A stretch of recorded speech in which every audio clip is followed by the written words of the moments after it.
नमस्ते। आज हम लोग सावित्री में बुक 8, जिसमें एक ही कैंटो है जिसका नाम है कैंटो 3, इसका नंबर है कैंटो 3, उस पर थोड़ा सा विचार करेंगे। अब पहले ये बात स्पष्ट हो जाए कि श्री अरविंद ने बुक 8 में केवल एक ही कैंटो और कैंटो 3 कैसे नाम दिया है। तो इसकी कहानी इस तरह से जुड़ी है कि अगर इस कैंटो 3 को हम देखें तो ये बुक 1 कैंटो 2 से जुड़ता है। अगर आप सावित्री को पढ़ेंगे तो आप देखेंगे कि बुक 1 कैंटो 1 में बैकग्राउंड का डिस्क्रिप्शन है और सावित्री उठती हैं।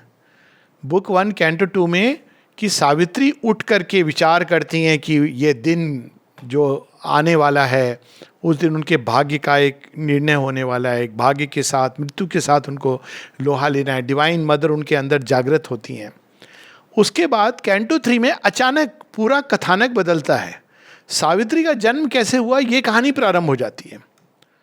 ए world's desire compelled her mortal birth, की एक सावित्री का जन्म संसार के एक पीड़ा, एक अभीप्सा, संसार चाहता था कभी जगन माता का अवतरण हो। तो अब वहां से वो एक लाइन से कहानी कनेक्ट हो जाती है अश्वपति और उनकी तपस्या से। लेकिन अगर हम अब ये कहानी जो चलती है अश्वपति की तपस्या से, ये जुड़ती कहाँ है? ये यहाँ जुड़ती है बुक 8 में। कैसे जुड़ती है? हम देखते हैं कि अश्वपति तपस्या करते हैं। तपस्या उनकी इसीलिए कि इस संसार का कल्याण हो। वो अनेकों लोगों से गुजरते हुए जाते हैं।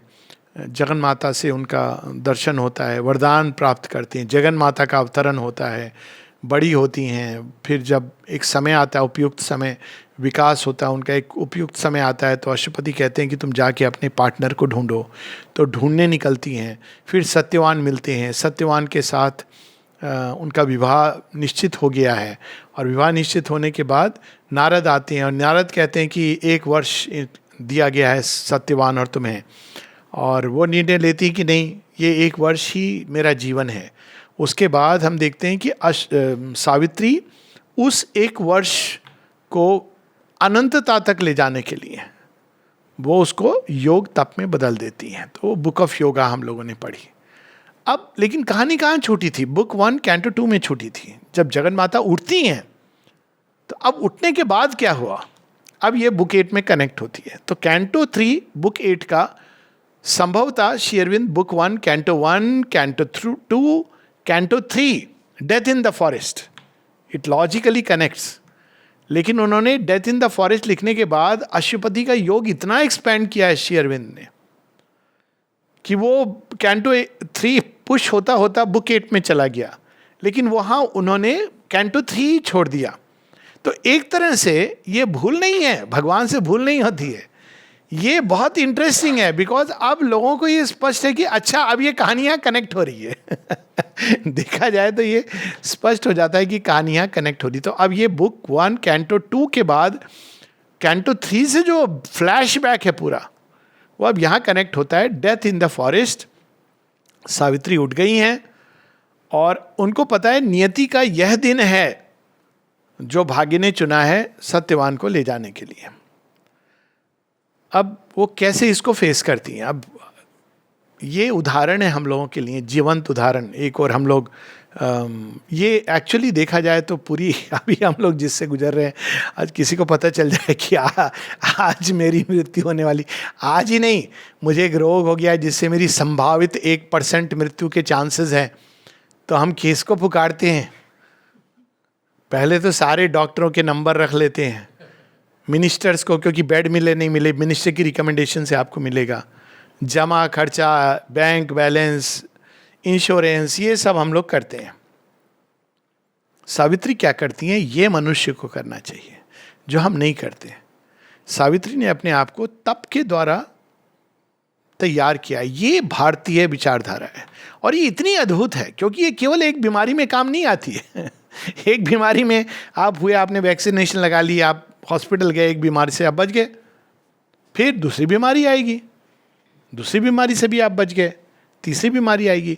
भारतीय चिंतन चीजों के मूल में जाकर मूल रूप से हल ढूंढता है। ये उसकी टेंडेंसी है, उसके रूट में जाएगा। बुद्ध, यही तो है ना बुद्ध की समस्या कि आपके पास तो सब कुछ है, आपको क्या पड़ी है जाकर के जंगल में तपस्या करने की। तो बुद्ध क्या कहेंगे? बुद्ध कहेंगे मेरे पास राज्य है लेकिन योग नहीं है। अब श्री अरविंद से पूछेंगे आपके पास तो राज विभूति भी है, मतलब वो संसार में उस समय भी जिसके बारे में ब्रिटिश पार्लियामेंट कहे the most dangerous man in India, उनकी लेखनी का लोहा मान गए हैं सारे लोग, तो उनको तो राज संपदा भी है, साथ में उनके पास योग विभूति भी है। तो उनसे कोई पूछे आपको क्या समस्या है, आप क्यों जा रहे हैं पौंडीचेरी एकांतवास के लिए? तो कहेंगे मैं तो मेरी व्यक्तिगत कोई समस्या नहीं है, मैं तो संसार की समस्या का हल ढूंढने जा रहा हूँ। तो संसार की समस्या का हल वो कैसे ढूंढते हैं?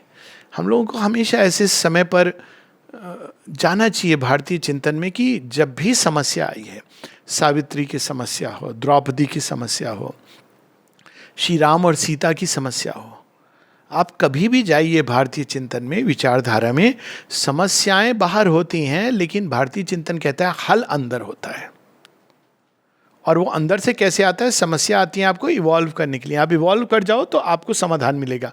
आप इवॉल्व नहीं करोगे तो वो समस्या रूप बदलेगी, नाम बदलेगी, आएगी, नाम बदल जाएगा, म्यूटेंट स्ट्रेन आ जाएगा, नई चीज आ जाएगी।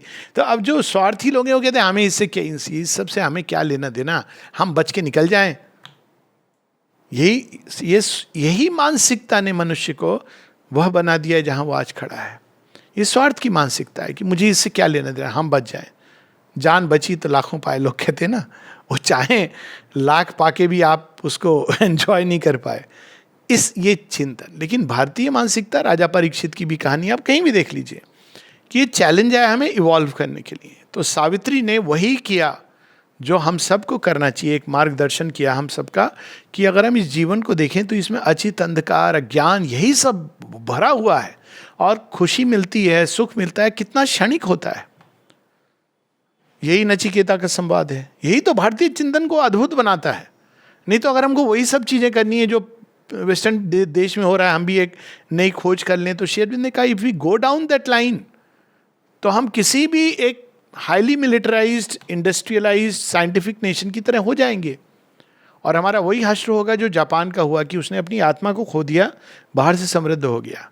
तो भारत की आत्मा क्या कहती है? नहीं, हमें वो डिस्कवर करना है जो जब मृत्यु सामने खड़ी हो तो आपको वो ढूंढना है जो आपके अंदर अमर है। पहली चीज सावित्री उसको ढूंढ लेती है, लेकिन सावित्री केवल अपने लिए ढूंढ लिया काफ़ी नहीं है, तो वो अब उनको पूरी सृष्टि के लिए ये मनुष्य को तैयार करना है और देना है।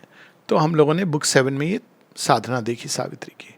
अब कनेक्ट होती है बुक 1 कैंटो 2 से। सावित्री उठती हैं और उनको बाहर जाना है, उस दिन सत्यवान के साथ रहना है, क्योंकि उनको पता है मृत्यु कभी भी आ सकती है।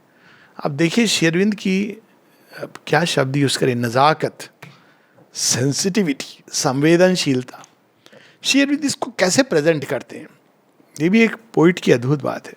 वो उस दिन उठती हैं, नित्य कर्म करके तैयार होती हैं, तो सास ससुर को एक क्षण के लिए भी नहीं बताती कि पता है आज क्या होने वाला है। आपको मालूम है, आपने टीवी चैनल देखा है, कुछ नहीं कहती हैं। वो कहती हैं 1 वर्ष हो गया मैं बाहर गई नहीं, मैंने ये देखा नहीं वन पूरी तरह, क्या आज मैं सत्यवान के साथ घूमने जा सकती हूँ? कहाँ घूमने जाएगी? बहुत सुंदर वर्णन है। तो उनके माता पिता कहते हैं अवश्य तुम जाओ, तो बहुत खुशी की बात है। इसके बाद का वर्णन भी बहुत सुंदर है।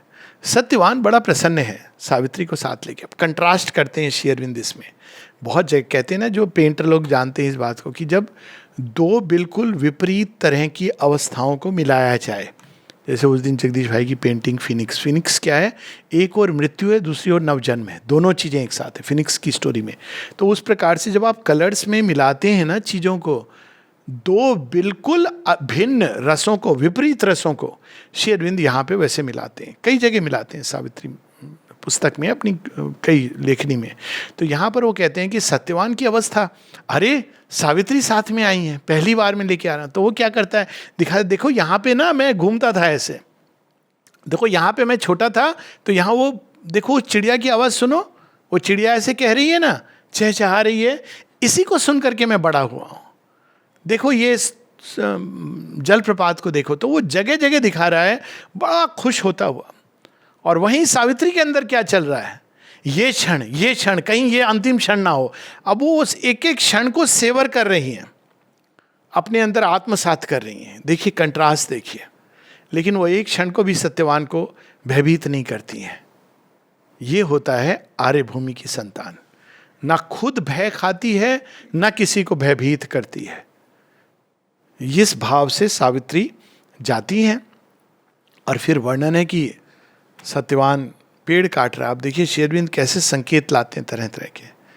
तो सत्यवान जब पेड़ काट रहा है तो वो अपना कुल्हाड़ी से जब पेड़ काटता है, अचानक उसको एक दर्द सा होता है। अब श्री अरविंद वहाँ डिस्क्राइब भी करते हैं कि ऐसा दर्द अगर कोई डॉक्टर पढ़ेगा तो कहेगा कि हार्ट अटैक का पेन है। सेटिंग भी आइडियल है, पेड़ पे वो कुल्हाड़ा उठा के काट रहा है, उसको लेफ्ट साइड में आर्म में पेन हो रहा है, क्लासिकल डिस्क्रिप्शन है। तो कहता है कि पता नहीं आज मुझे अजीब सा प्रतीत हो रहा है, लगता है कि पेड़ को जो मैंने कष्ट दिया था ना वो आज मुझे हो रहा है वो कष्ट। अब देखिए कनेक्ट कैसे करते हैं श्री अरविंद। फिर भी वो कुछ क्षण के लिए लगता है कि पेन चला गया, फिर वो काटने लगता है, फिर बहुत तीक्ष्ण पेन होता है, दर्द होता है। सत्यवान भूमि पर आ जाता है और भूमि पर आकर के it is such a beautiful narrative, छोटा सा कैंटो। वो सावित्री को कहता है कुछ क्षण के लिए तुम मुझे बस अपने चारों तरफ, अपने ही को मुझे घेर लो चारों तरफ से। शायद तुम्हारे स्पर्श से, तुम्हारे घेरे से मेरे पास मृत्यु ना आ पाए। इस भाव से वो सावित्री की गोद में लेट जाता है। और सावित्री चारों तरफ से, सावित्री तो जानती हैं, उनको लगता है कि अब इस क्षण। और अचानक कुछ देर में लास्ट जो मोमेंट है जब सत्यवान कहता है, अब यहाँ पर मोमेंट ऑफ डेथ, सावित्री में सब कुछ है, सत्यवान का लास्ट मोमेंट ऑफ डेथ बताते हैं। Satyavan last moment of death पे सावित्री को ही याद करता है। वो जगन माता है। अब ये कहते हैं ना कि it is his great destiny कि वो मृत्यु के समय जगन माता को याद करता है, जो सावित्री के रूप में उनके पास है। और कहता है कि Savitri Savitri class me for a while. Will read that description, we can start reading from there. जब सत्यवान भूमि पर आ जाते हैं और तब वो कहते हैं,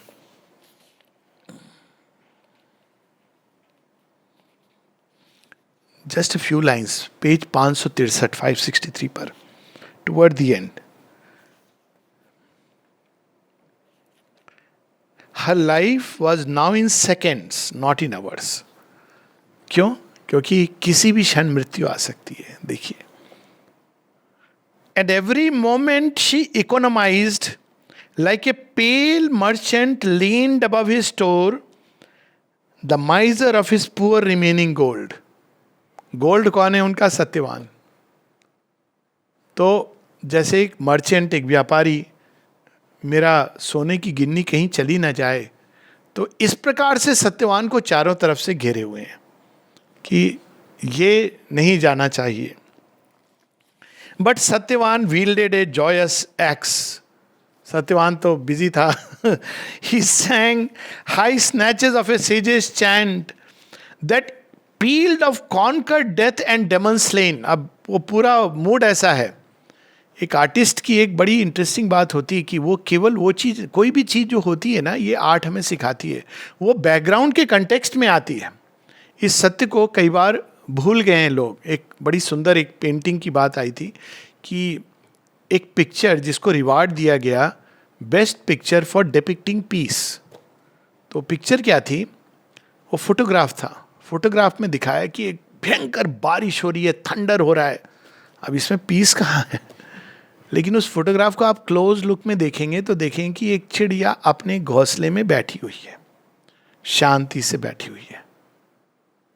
अब इस कंटेक्स्ट में this is a beautiful image of peace.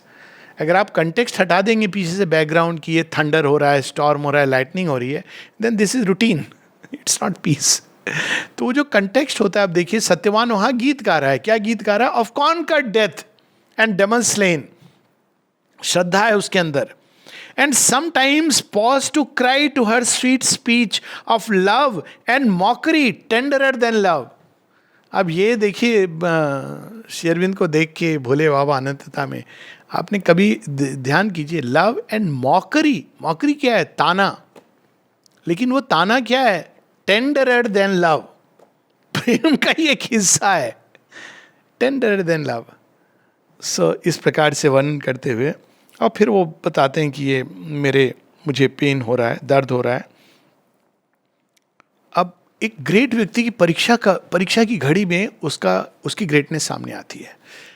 वो जब सब ठीक है तो कोई भी बैठ के प्रवचन दे सकता है. पता है गीता में लिखा है ना जायतो मृत्यो ना सबको कंठस्थ है. भारतवर्ष में बहुत आसान है, राम समान प्रभु नाही कहूँ. अब वो लेकिन सामने जब खड़ा हो जाता है व्यक्ति तो डर के मारे, साहब जी आप रावण हो गए. लेकिन यहाँ मनुष्य की परीक्षा कब होती है? उसके सारे संकल्प की, धैर्य की, साहस की, श्रद्धा की जब कठिन घड़ी आती है. वही आपको डिफरेंशिएट कर देती है कि ये मनुष्य is of a real make. हम लोग बाहर से देखते हैं, अरे ये आदमी ऐसा है वैसा है. ये भगवान ये सब ये सरफेस पर्सनालिटी को नहीं देखते हैं. वो देखते कठिन घड़ी में वो व्यक्ति कैसे बिहेव करता है.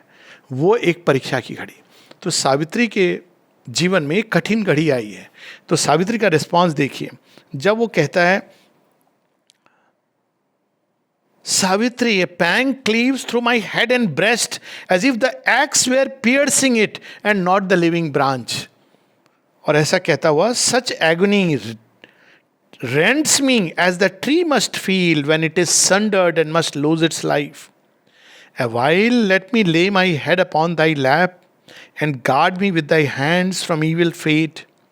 Perhaps because thou touchest, death may pass.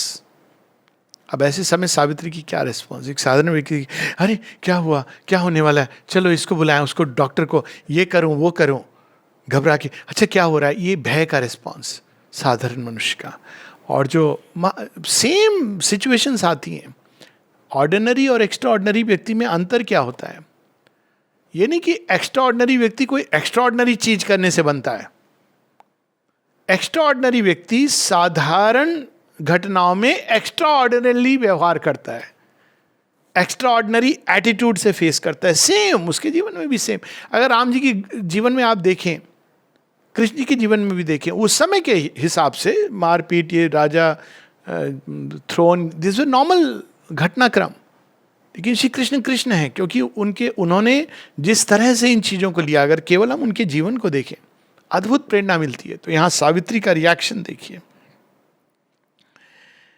Then Savitri sat under branches wide, cool, green against the sun, not the hurt tree. अब देखिए छोटी सी बात में क्या कन्वे कर रहे हैं. जिस पेड़ को आप काट रहे हो उस पेड़ के अंदर से फॉर्मेशंस निकलती हैं.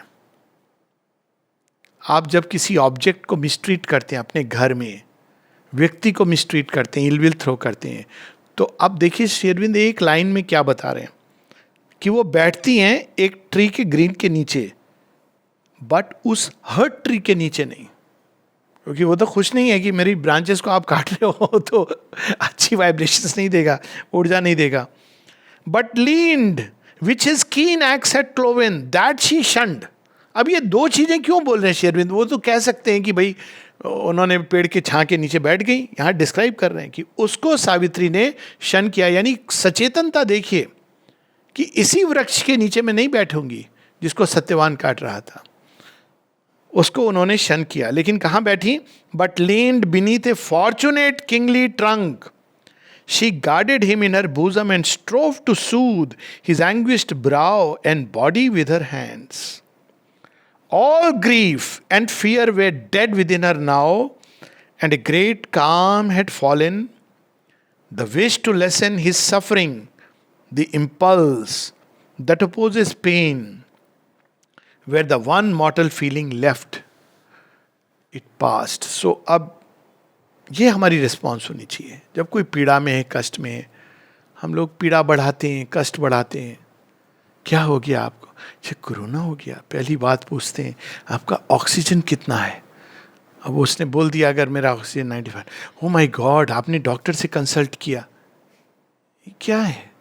सूद करो उसको, व्यक्ति को, कुछ नहीं आप कर सकते। तो भय से हम बढ़ते चले जाते हैं। तो यहां पर सावित्री का griefless and strong she waited like the God's, क्या लाइन है! एक एक लाइन श्री अरविंद की ना इज, क्या कहा जाए, आनंद। जैसे वो इलियन में लाइन है ना, वो बूढ़ा सा आदमी जा रहा है कांपते हाथों से, एचलिस का पैगाम लेके जा रहा है राजा प्रायम के पास कि अपनी बेटी को मुझे से विवाह करा दो, मैं तुम्हारी तरफ खड़ा हो जाऊंगा, किसी की मजाल नहीं है जो आंख उठा के देखे, और नहीं करोगे तो तुम जानते हो मैं अकेले ही काफी हूं तुमको ध्वस्त करने के लिए। एचलिस का पैगाम है। तो वो लेके जा रहा है उसका रति, बूढ़ा हो गया है। शेरविंद पहले उसका वर्णन करते, बूढ़ा है, हाथ वाथ कांप रहे हैं। तो शेरविंद कहते हैं, old and frail he carried the destiny of a nation in his trembling hands. वो हाथ में पैगाम नहीं लेके जा रहा है, एक राज्य का भाग्य लेके जा रहा है। प्रायम मान जाता कि मेरी बेटी का विवाह हम एचलिस से कर देंगे, तो Priam was safe, Troy was safe, nobody would fight against Achilles. ये मतलब he was regarded as a killing machine. तो इस प्रकार की यहां पर भी आप देखिए, griefless and strong she waited like the gods. फिर उसके बाद Satyavan, Savitri Savitri O Savitri, he cried out in a clinging last despair, Savitri Savitri O Savitri, lean down my soul and kiss me while I die.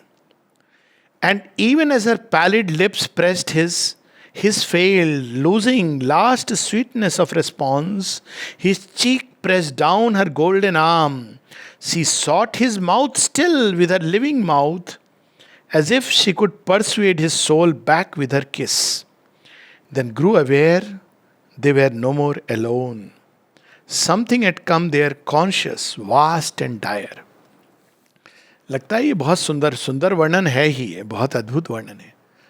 पर आपको पता है कि ये जब सावित्री लिखी गई है, इसके डिकेड्स के बाद साइंटिस्ट ने एक नई चीज डिस्कवर की, जिसका नाम वो कहते हैं किस of life. What is the किस ऑफ लाइफ? जब किसी व्यक्ति की मृत्यु हो जाती है तो उसको क्या दिया जाता है? Mouth to mouth respiration. It's literally done like that, है ना। ABC का वो होता है, एयरवे, ब्रीदिंग एंड सर्कुलेशन, 3 चीज़ों का ध्यान रखा है। इस पर मेरी क्लास नहीं लेनी है अभी, पर आप हार्ट बीट को चलाते हैं। और kiss of life, now this kiss of life brings back life in the person. It's not kiss you actually bring in the through the air, but look how Shri Aurobindo बहुत इंट्यूटिवली इस सत्य को बता रहे हैं। किस ऑफ लाइफ कैन सेव, और वो प्रयास करती हैं कि सत्यवान आ जाए, लेकिन वो तो एक ग्रेटर पर्पस से, उनको तो मृत्यु की गुफा में जाना है। तो सडनली शी बिकम्स अवेयर कि सत्यवान इज नो मोर, कोई उनके बीच में आ गया है। अब यहां वो मृत्यु का वर्णन करती है। Near her she felt a silent shade immense, chilling the noon with darkness for its back. अक्सर लोग कहते हैं ना मृत्यु का समय, मृत्यु, actually one can know by the presence. जैसे भगवान का प्रेजेंस पीस लाता है अंदर, मृत्यु का प्रेजेंस एक चिल लाता है अंदर में। और यदि वो चिल नहीं है और किसी की मृत्यु हो रही, मतलब बहुत अच्छे ढंग से जा रहा है, वो देवताओं के सानिध्य में जा रहा है। इसका पता नहीं अनुभव किया हो नहीं किया हो, पर मैं 7 साल का था तब मैंने ये अनुभव किया था। एक बाजार से गुजर रहा था जहाँ चिकन को वो फेदर्स निकाल रहे थे, और उस समय वो मरती है ना चिकन, तो वो चींग करती है, समाप्त हो जाती है। और पता नहीं वो गुजरते हुए मैंने सुना नहीं, लेकिन एक ईरी सा साइलेंस लग रहा था कि जैसे कि क्या जगह है। तो मैं वहाँ गया देखने के लिए, और वो छी आवाज़, और मैंने जो देखा, तो that is the moment I knew कि this is the presence of death in this atmosphere. और ये नहीं कि डेथ को आ रही है चिकन को लेने के लिए, वो वातावरण ऐसा, वातावरण ऑफ फियर, एंग्विश। डेथ क्या है? माता जी क्या कहती हैं पता है? माता जी ने क्या कहा है फियर के बारे में? Fear is the great ally of falsehood and death. Death सीधा नहीं जाती है, पहले वो भय को भेजती है। आप देखिए दुर्गा जी की कहानी पढ़िए, जब राम जी की कहानी पढ़िए, सारी कहानियों में पहले वो फियर को भेजती है। कंस किसको भेजता है?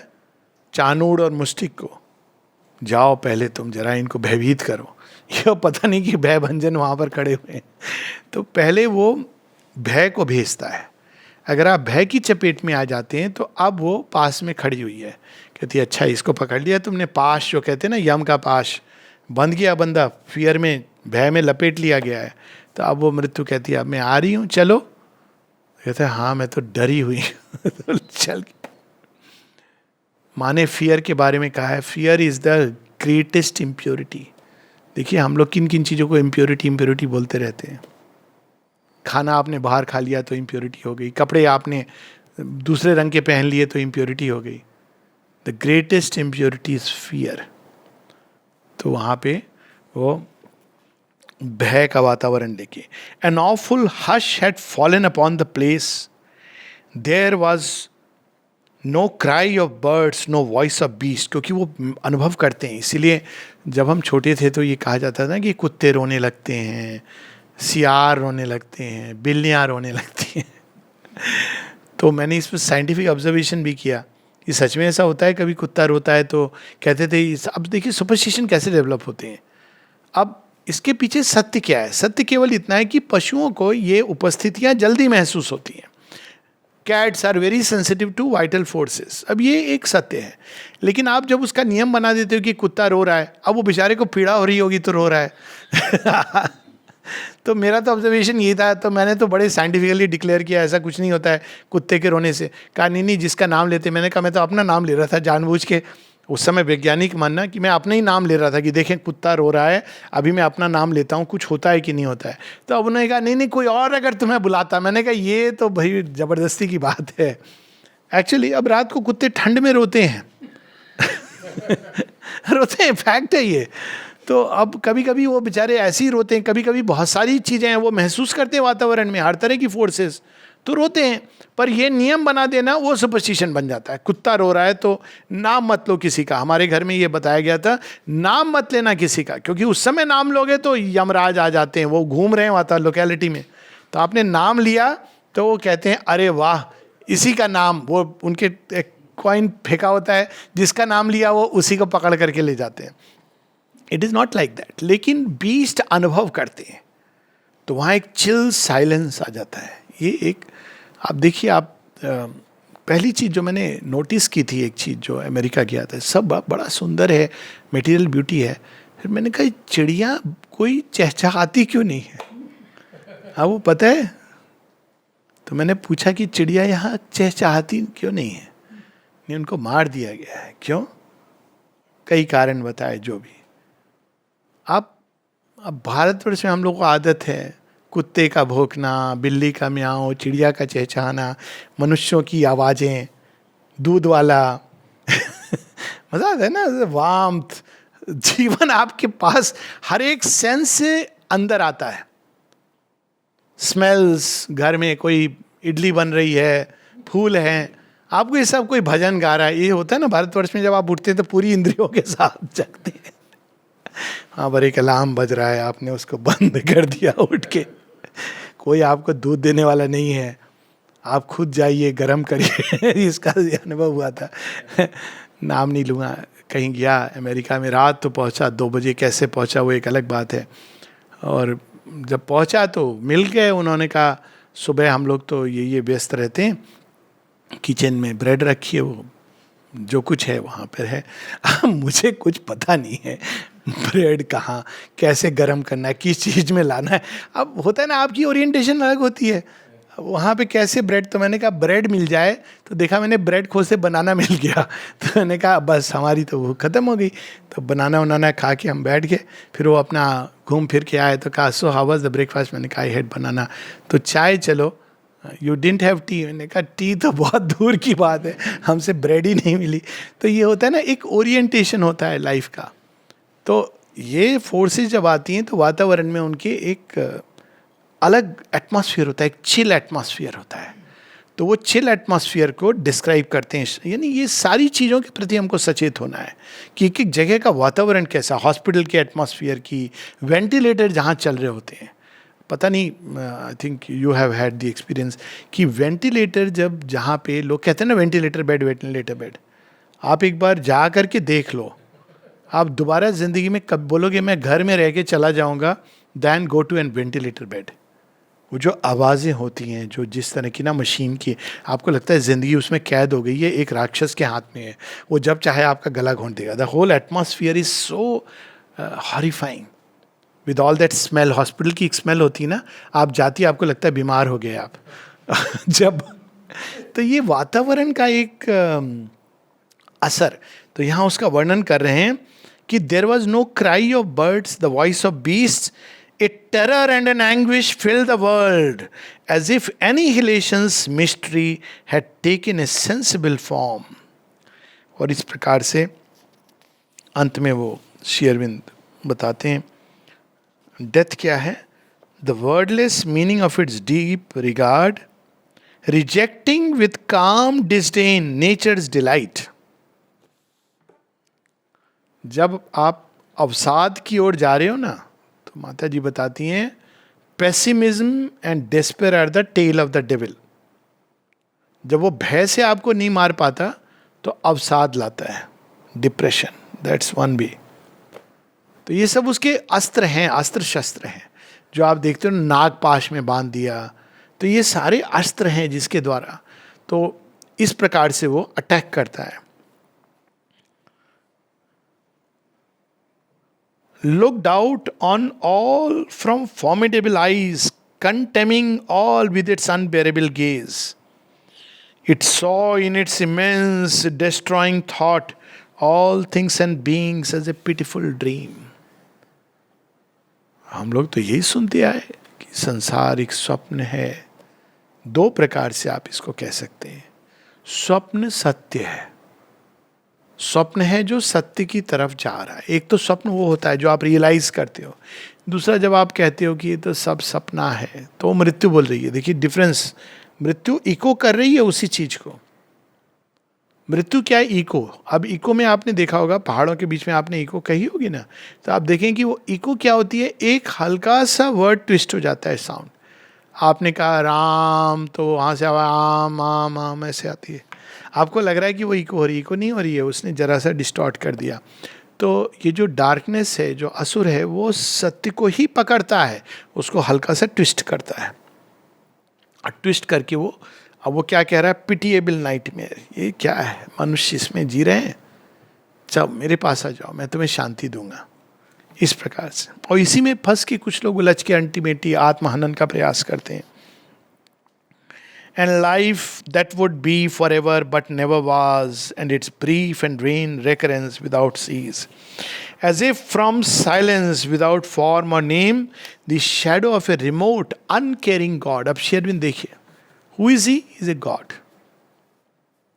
ये भी बात है, देवता है, उसको क्या काम दिया गया है? उसको गंदगी साफ करने का काम दिया गया है। उसका काम है कि घर जाके तोड़ दो, बाद में विश्वकर्मा जाएंगे बनाएंगे। क्यों तोड़ दो? जो भी चीज, उसको धर्मराज कहते हैं ना मृत्यु को। धर्मराज का मतलब क्या है? वो तुला एक दिखाते हैं, तुला पर ढूंढता है, क्या देखता है? अच्छा बुरा नहीं देखता है, ये तो हम लोग ने उसको बना दिया।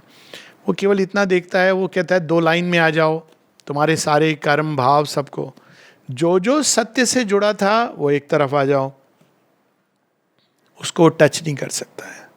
जो सत्य से नहीं जुड़ा था, एक प्रहार में विध्वंस। वो हम लोग उस दिन पढ़ रहे थे ना श्री अरविंद का, जो सत्य से जुड़ा है उसका कभी विनाश नहीं हो सकता, प्रलय महाप्रलय में भी नहीं हो सकता, क्योंकि सत्य का अर्थ ही यही है। और जो पहला सत्य हमारे अंदर है वो चैत्य सत्ता का अर्थ, वो वाला सत्य नहीं कि जमीन तो मेरी थी, वो तो मेरी जमीन तुम्हारी जमीन बराबर का फॉल्सहुड है। वो सत्य जो चैत्य के साथ जुड़ा है, जो आपकी अंतरात्मा के साथ जुड़ा है, जो भी कर्म आपने अपनी अंतरात्मा से जुड़ के किया है, कैसा भी कर्म हो जो बाहर से दिख रहा हो, लेकिन वो सत्य है, उसका कभी विनाश नहीं होगा। और जो कुछ हमने ऐसे ही, दुनिया तो ऐसी फॉल्सहुड, मिथ्यात्व, बाहर से नमस्ते जी कैसे हैं, बहुत खुशी हुई आपसे मिलके, है ना, दुनिया तो यही दुनियादारी। अंदर में कह रहे हैं क्यों आ गए, इसी समय आना था। तो ये जो चीज है वो उसका विनाश कर देती है. Hypocrisy, falsehood. तो the shadow of a remote uncaring god doomed to his not the illusory universe, cancelling its show of idea and act in time and its imitation of eternity. She knew that visible death was standing there and Satyavan had passed from her embrace. तो ये वर्णन है.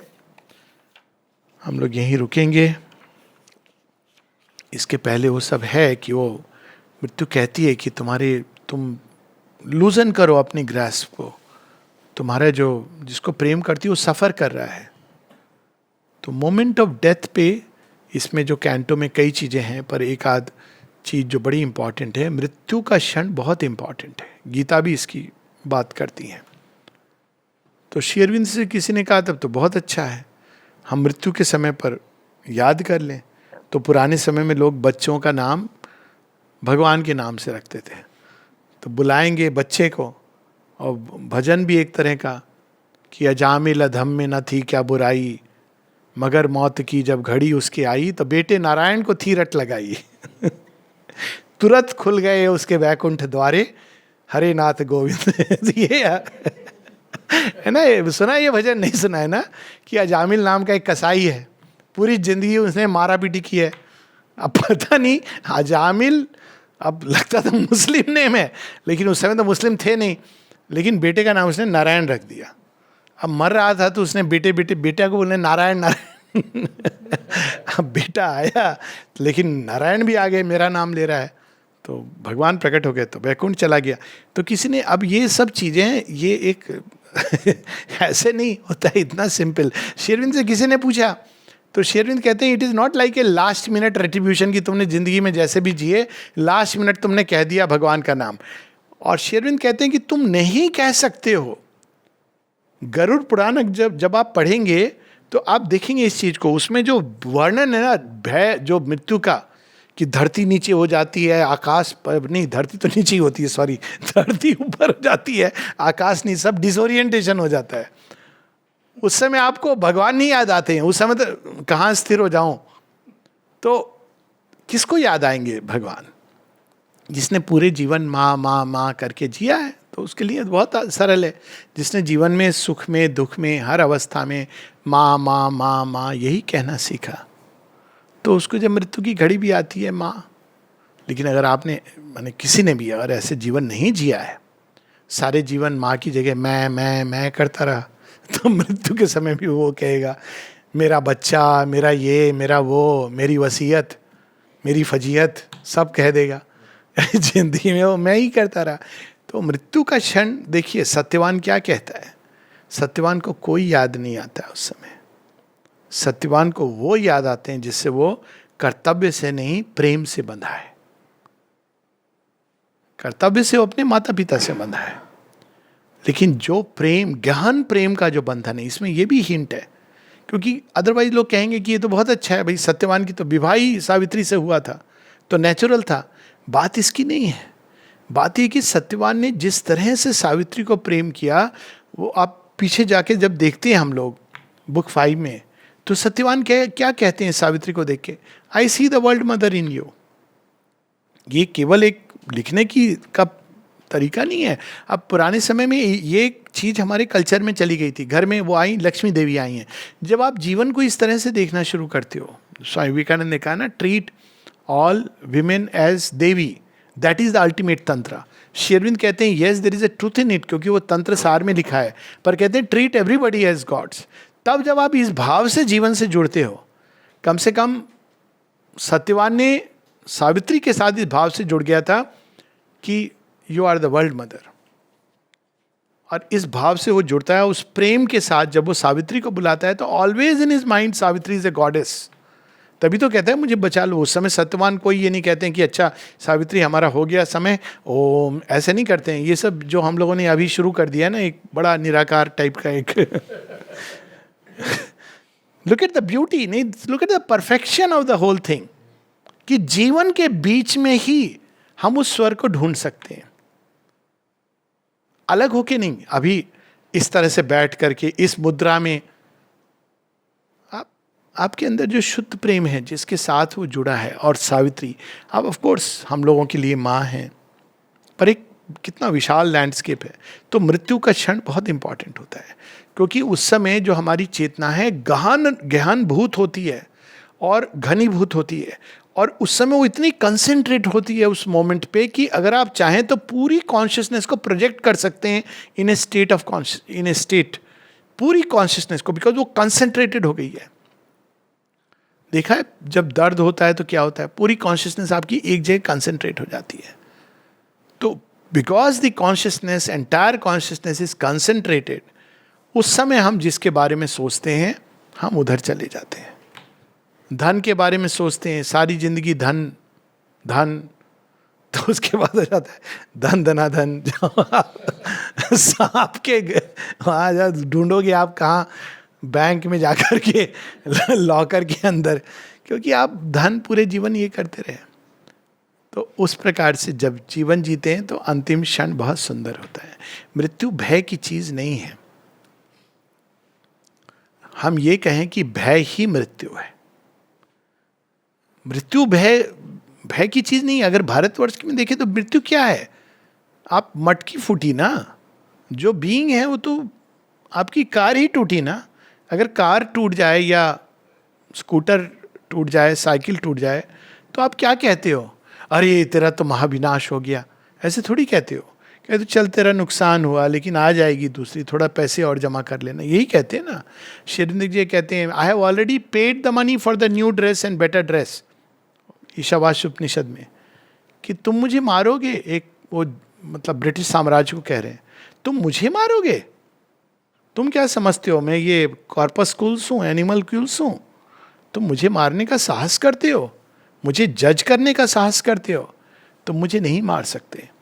फिर आगे लिखते हैं, हाँ शायद तुम मेरे शरीर को, जो वस्त्र रूपी शरीर है, इसको फाड़ डालोगे, मुझे हैंग कर दोगे, ये सब वो लिखते हैं। लेकिन ये तो वस्त्र है, मैं तो नया वस्त्र लेके आऊंगा और सुंदर वस्त्र लेके आऊंगा। और उसके बाद लिखते हैं, क्या ऑलरेडी मैंने मर्चेंट को उसका मूल्य चुकाने ही दिया है।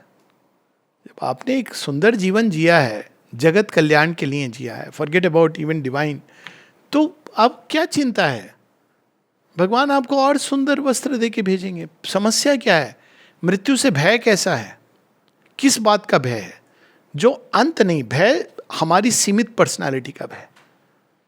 तो और बेटर पर्सनालिटी होके आएगी ना। शेरविंद ये नहीं कहते हैं कि मृत्यु के बाद आप और नीचे जाओगे, नहीं, अनलेस आपने बहुत ही कुकृत्य वाला जीवन जिया है वो अलग बात है।